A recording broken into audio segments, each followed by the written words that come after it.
A very warm welcome to Africa Good Morning, where we bring you the news making headlines. My name is Aina Raiza Koyo, and alongside me is Ashwin Mberi. Our sincere apologies for the slightly later than usual broadcast. No, we do not subscribe to African time, even though this is Africa Good Morning. We do look forward to be giving you the news and current affairs from SADC region and beyond. But first off, today is Pluto Demoted Day. Many of us are fascinated by outer space and its many mysteries. Our own solar system went through a change of classification in 2006 when Pluto was demoted from a planet to a dwarf planet. Pluto Demoted Day now takes place every year to mark that occasion. While sad for fans of the former ninth planet of the solar system, Pluto Demoted Day is an important day for our scientific history and is important to remember. Here's a short video on Pluto Demoted Day.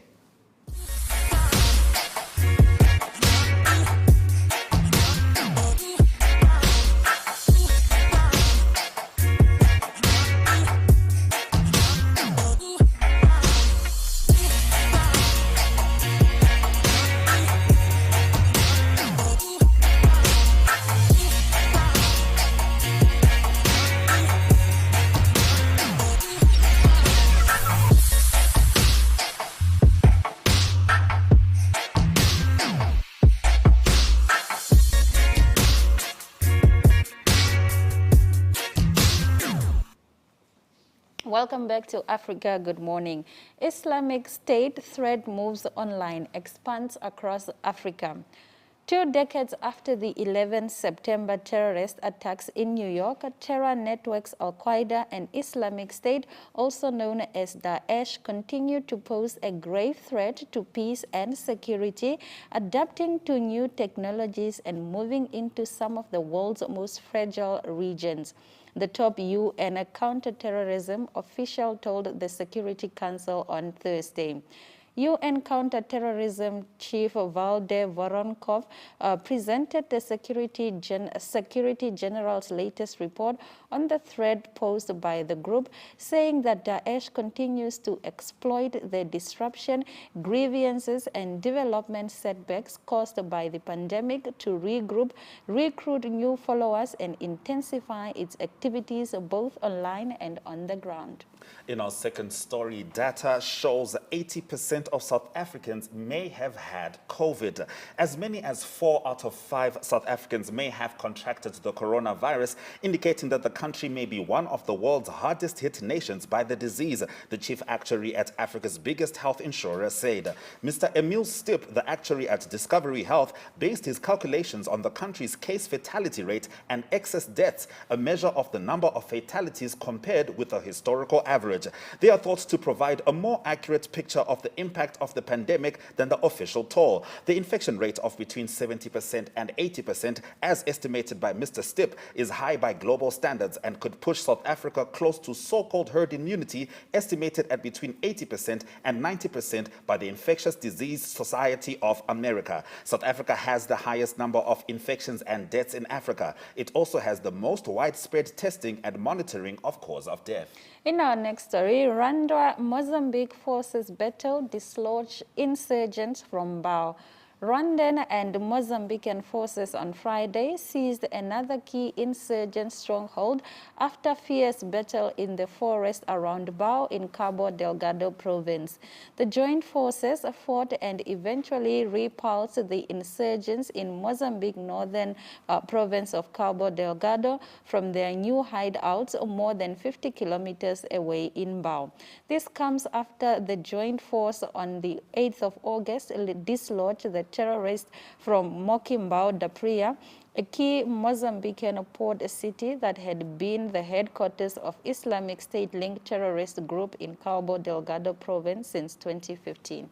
Now in South Africa, ex-defense minister elected parliamentary speaker. Former South Africa Defense Minister Nosiviwe Mapisa-Qakula was elected to Parliament's top leadership position less than a month after President Cyril Ramaphosa removed her from his cabinet. The speaker's post became vacant after Ramaphosa appointed incumbent Thandi Modise as defense minister, one of 10 changes made in August 5 reshuffle of his executive. Mapisa-Qakula was a shoe-in for for the legislature job after the ruling African National Congress, which has an outright parliamentary majority, selected her as its candidate. Ramaphosa docked her pay last year after she was found to have abused state resources when she allowed ruling party officials to accompany her on a government jet to travel to Zimbabwe. In our next story, Rwanda deports a Belgium lawyer representing Paul Rusesabagina. Paul Rusesabagina, the Hotel Rwanda hero turned government critic, was denied access to Kigali prison, where his client is being held pending the verdict of his trial for terrorism, and deported to Belgium. According to Rwandan authorities, Vincent Lequin was deported and declared persona non grata for violating immigration laws. The Rwandan Bar Association raised a complaint because Lequin was not credited to practice in Rwanda. Authorities said that Vincent came through a visitation visa and was not allowed to work in Rwanda with a said document. In our next story, UK echoes call to end death penalty in Malawi. While acknowledging and respecting judicial independence, British High Commission to Malawi Chargé d'Affaires Fiona Ritchie says in a statement that the UK opposes the death penalty in all circumstances as a matter of principle. Centre for Human Rights Education Advice and Assistance has, for some years now, advocated for the removal of the death penalty in Malawi. Government spokesperson Gospel Kazako said Malawi had, since 1992, put a moratorium on the death sentence. Furthermore, although the death sentence is still there as a non-mandatory one, Malawi has practiced a moratorium since 1992 by deliberately not executing anyone sentenced to death. So while the death sentence is there in the statutes, it is in fact not being carried out. The government will keep reviewing the position, he said. In our next story, the population of Aluguli commune is prohibited from selling meat from cattle already dead in Kindu. The provincial minister of Agriculture, Fisheries and Livestock, Apolline Vumbu, has prohibited the inhabitants of the commune of Aluguli from marketing already dead cattle from Kailo and Pangi, where the plague of small ruminants have been raging. In the press release signed on Wednesday, 18th of August, the inspector in charge of agriculture, fishing and breeding of his municipality, Kila Papi, announced a systematic control at the level of barriers and markets to ensure compliance with this ban. According to the document of the provincial minister, the recalcitrant are liable to a fine, indicates the document. It is since the 16th of August that the pest ruminants have been officially declared in the territories of Cairo and Pangi after result of molecular biology examination carried out at the Central Laboratory in Kinshasa on the 5th of August. All right, now in Angola, more than 500,000 young people enrolled.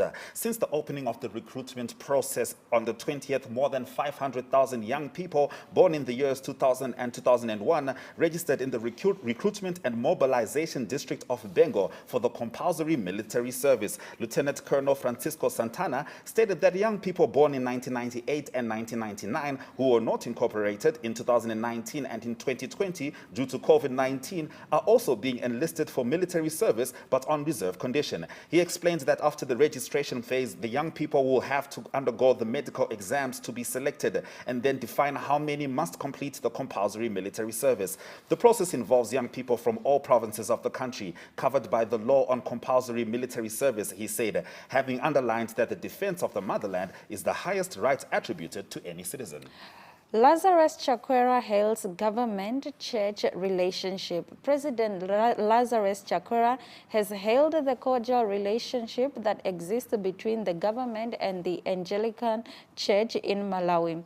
He said this is the reason he believed that working together they could counter misinformation on the issue of COVID-19 vaccine. Chakwera said this in Mzunzu on Sunday when the Anglican Church of the Northern Malawi had Silver Jubilee celebrations.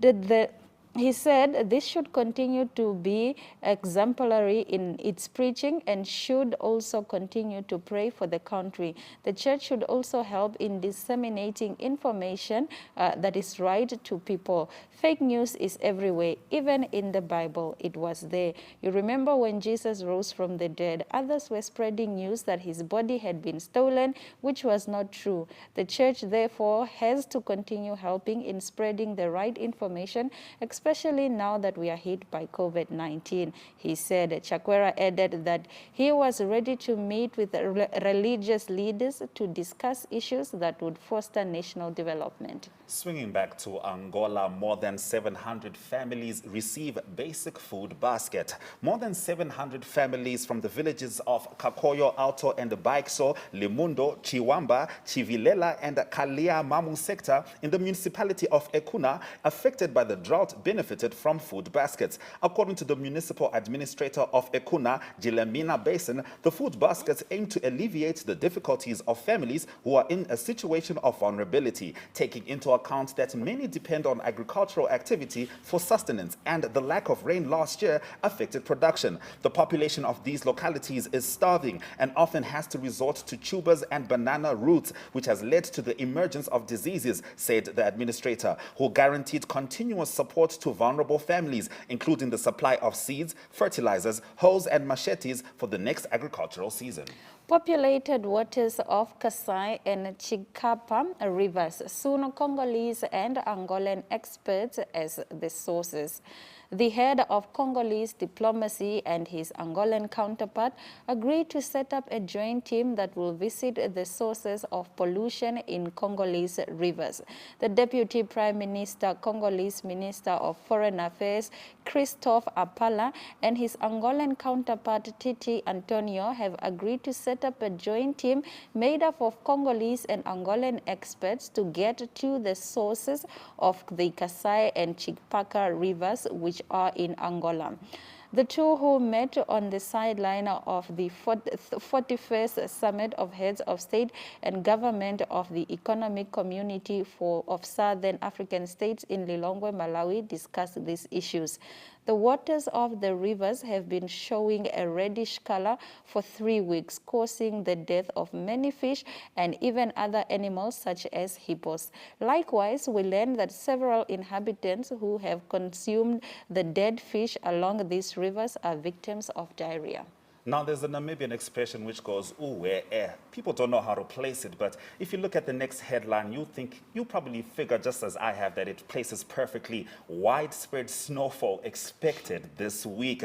A massive cold front is expected to move over southern Africa this week, with widespread snowfall possible in South Africa, Lesotho, Eswatini, and Namibia. Snow Report South Africa reported that from midweek, snowfall is expected in the Western Cape, Northern Cape, Eastern Cape, Free State, Gauteng, Northwest Mpumalanga provinces of South Africa, as well as in Namibia, Lesotho, and Eswatini. In Namibia, Ariamsvlei, Karasburg, Awas, Keetmanshoop, and Mariento in the southern part of the country are among areas that can expect snowfall between Thursday, the 26th of August, and Sunday, the 29th of August.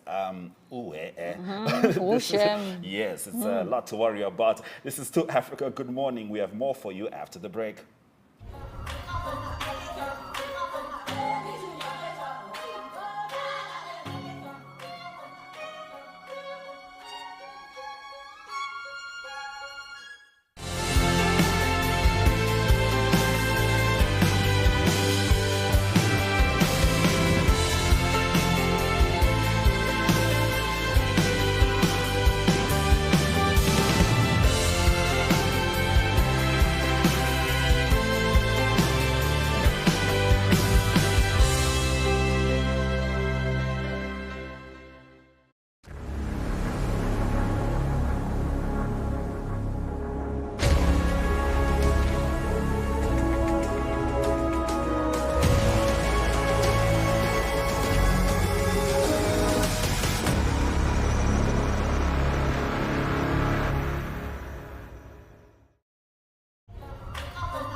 Welcome back to Africa. Good morning. Preparations for a Kavango-Zambezi Transfrontier Conservation Area-wide synchronized aerial survey have been stepped up to determine accurate numbers and seasonal distribution of African elephants found in the landscape. Now, Romeo Muyunda, who's the spokesperson of the Namibian Ministry of Environment, Tourism and Forestry, explains more.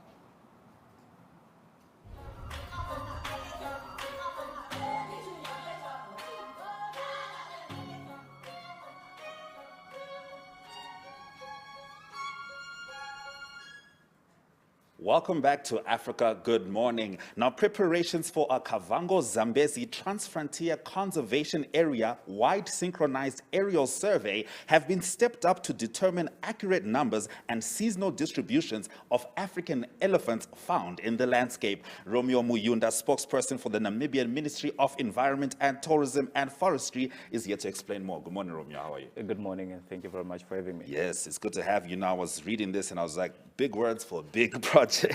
All right, what is the aim of the census and when will it kick off? Yeah, thank you very much. The census is basically to establish the numbers of our elephants in the Kavango-Zambezi Transfrontier Conservation. It further seeks to really just find out where these elephants are, their migratory patterns, and so on and so on. There has been questions recently of the numbers of elephants that we have, not only in Kaza but also in Namibia. So the member states of Kaza have now resolved to do the elephant census so that we establish how many elephants are indeed in the area, and also just to establish their migratory patterns. Because what we are seeking is really to protect these elephants wherever they are within the Transfrontier Conservation Area. So that is basically the purpose. All right, so which countries are part of the census? The CASA members include Namibia, Botswana, Zimbabwe, Angola, and Zambia. All right, I was actually going to ask you about Botswana, Zimbabwe, and Namibia with regards to the latest numbers available. Are there any numbers you can share with us with regards to the elephants? Yeah, we have approximate numbers. For Namibia, we have, I think, more than 24,000 elephants. The biggest number of elephants is found in Botswana, which holds, I think, the biggest population of elephants in Africa, if not the world, which is 130,000, over 130,000 approximately. We also have Zimbabwe, which has over 100 elephants population approximately, and Zambia only has about 20 or over 20,000 elephants, while Angola only have about over 3,000 elephants. All right, so you can really start to understand the importance of your role in this. So do tell us, what is actually going to be the role of the Namibian Ministry of Environment and Tourism in this planned census? Yeah, I think as a member country, we are playing a role in terms of being the focal point for CASA. The Ministry of Environment, Forestry and Tourism is the focal point, and of course, we as a focal point we need to coordinate the logistics in terms of what is required for this census. So we need to gather the resources in terms of human and capital resources that are required.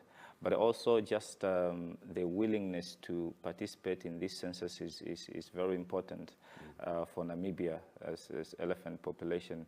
Since I told you earlier at the beginning of this interview that we have had questions and we have had doubts.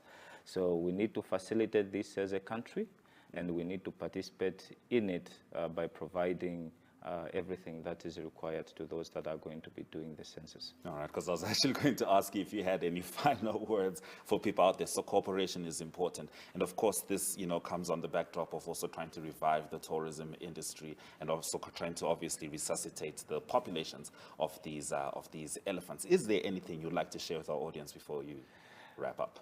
Yeah, I think generally I must say the Kaza area, Transfrontier area, has the I think the largest population of elephants is close to 300. It's over 250, close to 300,000 elephants in the region. Now, I think that is something that we should be proud of. And of course, these elephants are threatened by issues such as poaching. The numbers in Zambia, Angola are actually declining significantly. And of course, Namibia is no exception. We have seen poaching happening because of elephant tusks. So I think as members, as members and as communities of this transfrontier conservation, we need to guard our elephants jealously against elements of poaching, so that we can attract more tourists that come to this area, not only Namibia, but also just the entire Kaza area. We need to, I should also add that through the Kaza we have a uni visa, which allows tourists to travel between the 5 member countries freely. So this is something that we should really just uphold and use to our advantage in the midst of the pandemic. All right, thank you very much for joining us. Thank you All very right, much. this is Africa Good Morning. We're just having a chat with Mr. Romeo Muyunda, the spokesperson for the Namibian Ministry of Environment, Tourism and Forestry. We're talking about conserving our elephants. If we take care of nature, nature will take care of us. Africa Good Morning has more for you after this.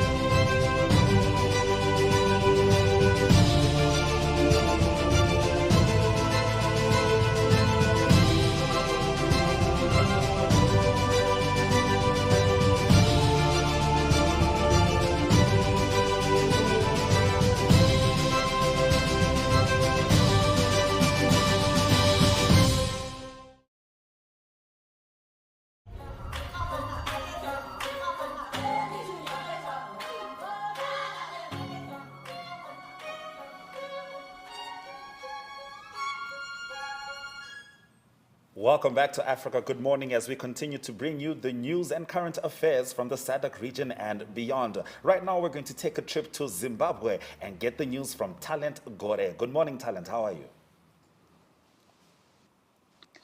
I'm good. How are you doing? I'm good, Talent. Just now we were talking about a Namibian expression, which is uwe. I think in Shona it would be hezo. And I think that expression would be apt for your first story, which is the University of Zimbabwe has ordered all its students to get vaccinated before returning to college for the end of semester exams. Hezo. Tell us more about it. Well, the University of Zimbabwe has ordered all its students to be vaccinated before they return to college for the end of semester examinations. The UZ acting registrar said that all the students who would want to write their exams, they should be vaccinated before they sit for their exams. They said that this move was to protect the staff and other students from contracting the COVID-19 the COVID-19. They said that if one is not vaccinated, that person is not allowed to sit in for the end of semester examinations.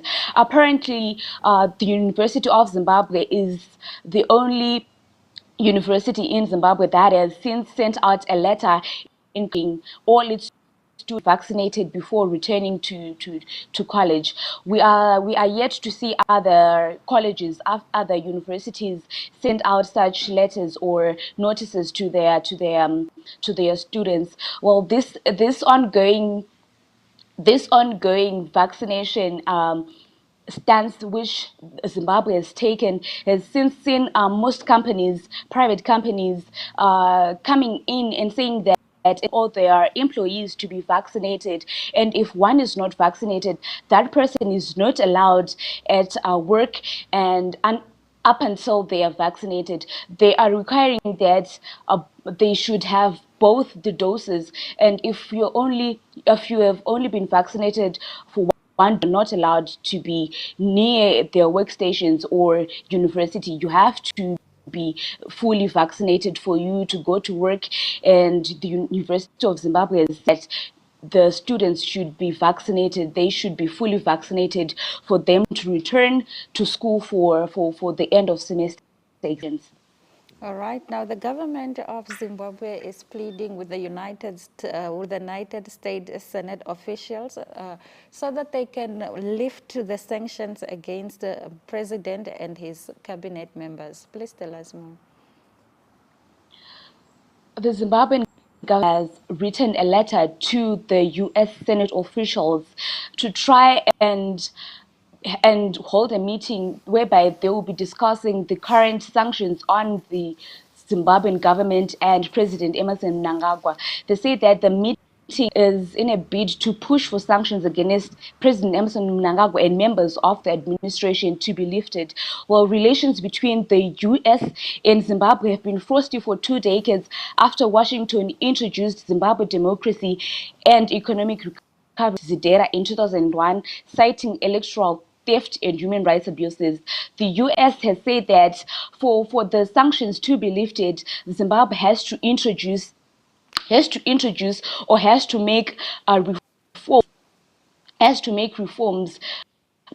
and economic reforms for the sanctions to be removed. So the government has since written a letter to the U.S. Senate officials, and the letter is laying down Harare's desperation for a new route with the West, and they are claiming that they have since made reforms implementing political and economic reforms, and that this alone was that the Zimbabwean government was in the right path for the sanctions to be removed. So they have since sent the letter to the U.S. Senate officials for them to try to push for the removal of sanctions.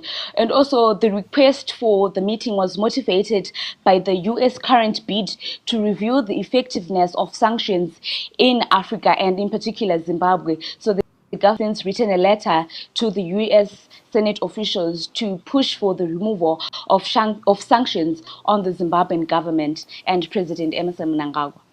All right, Talent. Now, your last story is actually quite a sad one. 9,700 develop mental problems following house demolitions. Could you tell us about this? The International Organization for Migration has said that they have since helped 9,700 people who are battling with mental problems. They developed mental problems after their houses were demolished earlier this year. Many people had their houses demolished in Zimbabwe, in particular in Harare, in Chitungiza, and other surrounding areas. So the International Organization for Migration and partners have since helped 9,700 people battling with mental health. This was reviewed by the IMO in their monthly report, which notes that the organization recently scaled up their coordinated protection and enforcement of human rights, and they said that they are going to continue helping those with mental problems deal with their losses after their homes were demolished earlier this year. Truly saddening news, but thank you very much for bringing us the news as it is from Zimbabwe. You're welcome, and thank you very much for having me. It's always good to have you here, Talent. This is still Africa. Good morning. Next up, your weather forecast.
Welcome back to Africa. Good morning. It's time for us to dive straight into your economic news stories for the day. And we start off in Eswatini as multi-million mall for Matapa underway. Al Manso Group of companies has embarked on the construction of a multi-million Emalangeni mall to be known as Matapa Lifestyle Center. The project is situated behind Mahala Shopping Complex adjacent the Spa Paint Factory shop. Construction has already started and pillars can be seen from a distance showing that work is in progress.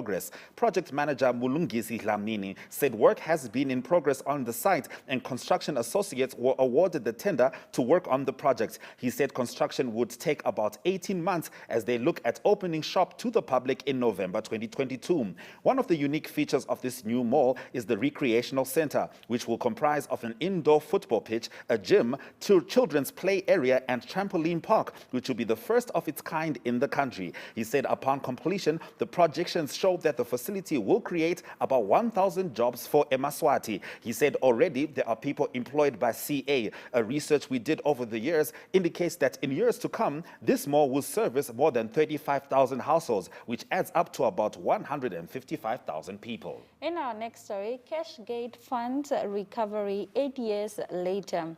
8 years have passed since Malawi recorded one of its worst incidents of plunder of public resources in government, but the government says it is full consolidating figures to understand how much of the loot has been recovered and plugged back into the public purse.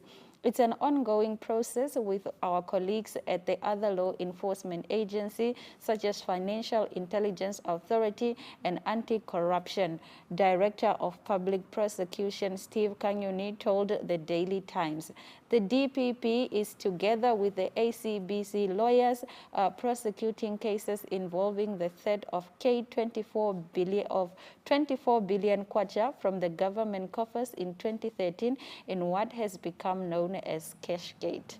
Mozambique GDP growth to accelerate to 4.4% in 2022 from 2.8% in 2021. Mozambique's economic growth should accelerate to 4.4% next year after growth of 2.8% this year, marking its recovery from last year's 1.3% shrinkage in gross domestic product, according to an analysis released on Monday by Fitch Solutions, a financial consultancy. While we forecast that real GDP will expand by 2.8% in 2021, growth will be below the 2010-2019 average of 5.5% and below the sub-Saharan African average of 3.1%, reads the note sent to clients. According to Fitch Solutions, Mozambique is unlikely to meet its official goal of vaccinating half of its 32 million inhabitants by the end of next year, although progress in immunization will reduce the risk of further lockdowns due to the pandemic. In the natural gas industry, ENI's floating offshore platform is on track to secure its first gas in 2022. The note states, forecasting a 27.1% increase in Mozambique's gas production in 2022, boosting exports and government revenues and so giving more scope for public spending. Tourism makes urgent appeal to save jobs. The tourism industry has appealed for an urgent amendment of the wording in the government gazette with regard to COVID-19 PCR test required to enter Namibia. The tourism industry urges that if the current wording were to remain in place, it will result in 60% cancellation of bookings held by the long-haul travelers. Crude estimations across 40 businesses is up to 800 million Namibian dollars direct loss and 3,000 Namibians stand to lose their jobs, according to a letter submitted to the Tourism Ministry last week. According to CEO of the Hospitality Association of Namibia, Igita, the association, the Tour and Safari Association of Namibia, and some key tourism service providers got together last week to draft this urgent appeal. We request the public health regulations to be amended to the original wording of not older than 72 hours up to the time of first embarkation. Our last economic news story comes from Malawi as fertilizer price rise worries farmers. The recent sharp rise in fertilizer prices has worried farmers in the country. For instance, in early June, a 50-kilogram bag of fertilizer was being sold at between 21,000 and 23,000 kwacha. Currently, the commodity is being sold at between 36,000 and 40,000 kwacha, representing a 73.9% rise. In an interview, Farmers Union of Malawi President Frighton Jolomole feared that the situation would have devastating effects on the economy and needs strong action. Jolomole was, however, optimistic that the situation will be contained following President Lazarus Chakwera's address that the prices be controlled. Addressing the public over the weekend, Chakwera assured that things will be under control because of interventions which have been put in place by government. All right, this is still Africa Good Morning. You know what comes up next? Economic indicators.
All right, it's time for us to get into your sports news stories for the day. And we start off in the world of boxing, as Ugas stuns Pacquiao to retain WBA welterweight crown. Cuba's Yordenis Ugas sent Manny Pacquiao spinning to a dramatic upset defeat on Saturday, outclassing the Filipino boxing icon with a composed unanimous points victory at the T-Mobile Arena. In his first fight after a 2-year absence from the ring, Pacquiao was made to look every bit of his 42 years as the younger Ugas dominated with a stinging jab and cleaner punching to retain his WBA welterweight belt. It was a sweet victory for Ugas, who had been awarded the WBA title after Pacquiao was stripped of the belt by the sanctioning body earlier this year for inactivity. I told you I am the champion of the WBA. The defeat is almost certain to renew doubts about Pacquiao's future in the sport. He has graced through 72 fights spanning 26 years since 1995. SA relay team shatters under-20 world record to win gold. The national junior team men's 400-meter relay team closed out a superb campaign by the South African squad at the World Athletics Under-20 Championships on Sunday, breaking the world junior record to win gold on the 5th and final day of the competition in Nairobi, Kenya. The SA quartet of secured victory in the final of 38.51 seconds, shattering the previous global under-20 mark of 38.62, which has been set by the USA and the Pan American Championships in Costa Rica in July 2019.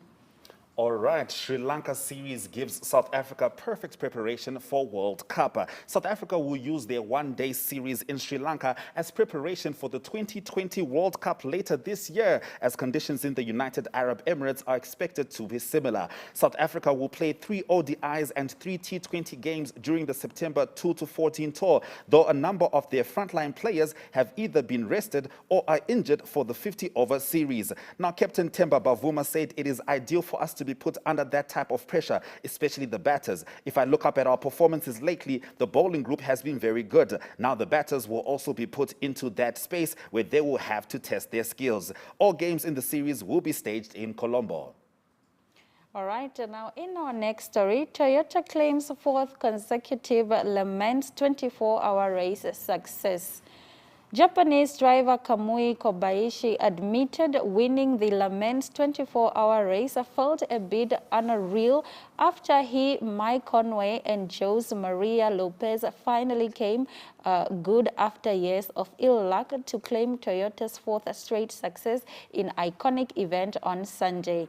Toyota's second car winner in the past 3 years took the runner-up spot with Kuzuki Nakajima, Sebastian Buyumi, and Braden Hartley sharing the driving.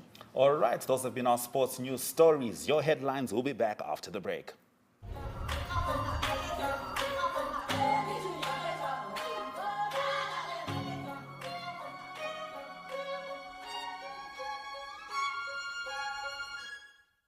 I live in a country with abundance of some of the highest quality diamonds in the world. They have become the heritage and endowment of the Namibian people. Proceeds from the diamond sales are invested by the Namibian government to expedite infrastructure development, healthcare services, and education for the benefit of all Namibian people. But I guess the question that we really need to answer is, who am I? I am the custodian of Namibia's diamonds. I am Namdia. I'm Namibian.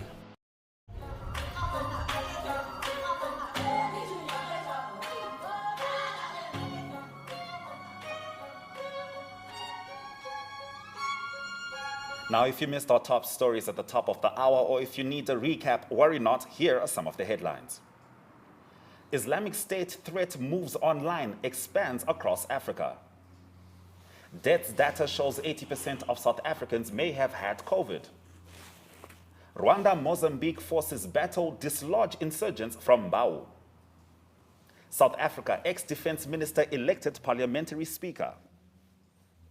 Multi-million more for Matapa underway. Ugas stuns Pacquiao to retain WBA welterweight crown. Those have been our stories. Thank you very much for joining us on Africa Good Morning. We do welcome your remarks regarding our show. You can email them to us. Our email is agm_2cents@nmh.com.na. Alternatively, we are on Facebook and Twitter. It's at Africa Good Morning. We are also on a website. You can check us out. It's called One Up 2. On that note, is all our love and all our light. Until tomorrow, Suraj Lakanaka.